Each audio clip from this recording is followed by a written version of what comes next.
Hey everyone, it's Nicholas Wilton at Art to Lie. First off, listen, thanks for all those great comments last week when we were talking about why it's important to make our art, or is it important, and how to kind of think about that in the larger sense, you know. And I love Susan's comment that she was saying, you know, like, yeah, there's 8 billion people. Obviously, none of us are going to change the world, but there's a lot of us, and if we all kind of move forward and do amazing things and put our art out in the world, that has a really great impact. And I just love that perspective that we're all doing something, and it's the accumulation of all what we're making that really creates the impact. So anyway, so thanks for those. Those were really really inspiring. All that conversation.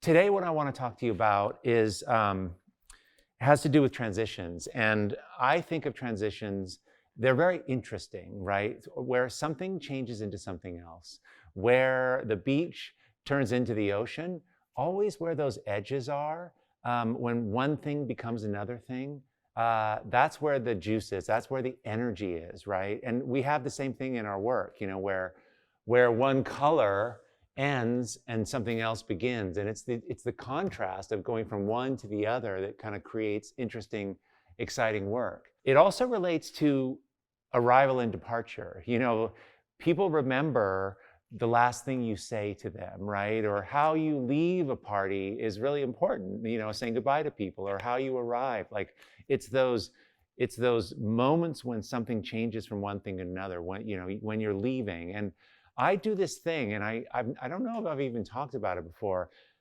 I'm working, and this is a perfect example. So I'm working on this picture here, and I've been kind of messing around with it, and it's very pretty, and it needs to go someplace, but all day I've been kind of messing with it, and it isn't really changing that much.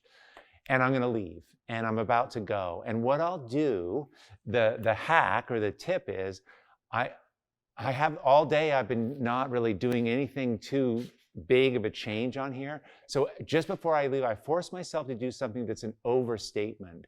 I will just do something that is kind of bold and probably wrong, but it makes it so when I come back the next day, there's something to respond to. Like, either that looks pretty good actually, which is often the case, or, oh my God, I got to get rid of that. And I have some way to enter back into it. But if everything's just kind of perfect. So it looks like this. So I'm going to leave. I'm about to clean up. It doesn't matter. I'm going to just put something that I wasn't, and I just go and put something on here.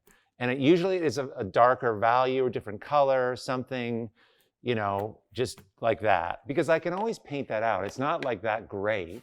I don't know, it doesn't even matter. It's just something that's going to change it.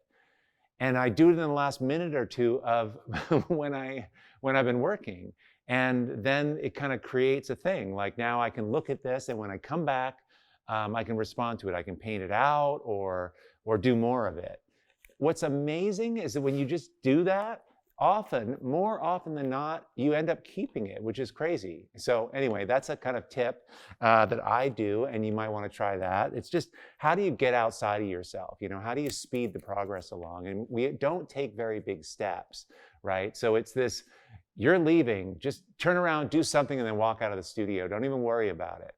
So that's a kind of a cool thing. So let me know in the comments how that lands for you, and what you do to kind of like move this thing along. Often we're just being too slow and too careful, and it just starts becoming like you can't see it after a while, you know. This week on the podcast, I'm talking about objectivity and you know, how it relates to this, right? We see the same thing all afternoon, and you start thinking that, you know, you can't see it. You can't even separate yourself from it.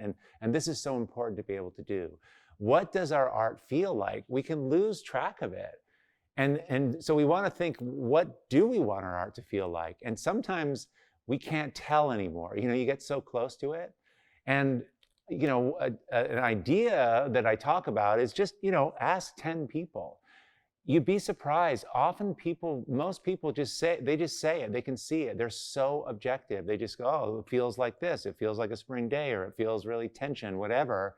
And often that's sitting right in plain sight of us, but we can't see it. It's almost like we're the worst people to evaluate our work because we make our work, right? Anyway, it's a whole thing on that, and gaining objectivity. It's so important if you want to really,